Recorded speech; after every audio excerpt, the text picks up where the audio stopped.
we begin our annual special feature on an area veteran. And this year we feature Spitfire pilot Tom Hennessy of London.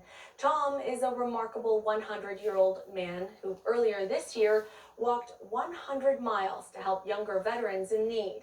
While that alone is remarkable, Tom's war record is even more notable. Here's CTV's Sean Irving. Tom Hennessy is a London Second World War veteran who does not put much value in his war medals or uniform. Instead, Tom chooses to elevate gratitude for being lucky enough to survive such a horrific conflict. There's so much to be thankful for. Oh, boy. It is a difficult place to revisit, but despite the discomfort, Tom has decided to go back. I can feel it now. It's getting a lump in my throat. Tom, who has called Canada home for decades, was born an Irish lad who spent many of his formative years in England. He grew up middle class, the son of a banking father who'd been gassed and maimed in the Great War. He was wounded, I think, a couple of times, but the brother, he was killed in the war. It was a tragedy young Tom would soon share.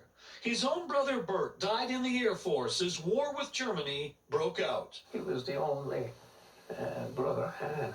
2 years later, Tom, then back in Ireland, chose to fight for England, even if it meant his parents might lose another child.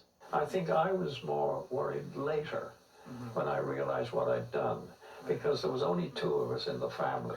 Following in the footsteps of his late brother, Tom joined the RAF. The Battle of Britain had just concluded, but England remained far too dangerous for training.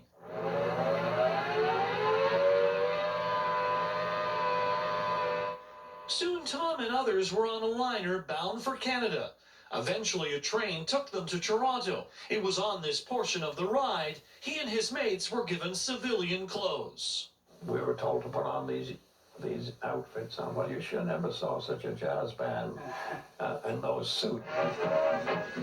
That jazz band needed to lose their uniforms to enter the United States, a country not yet in the war.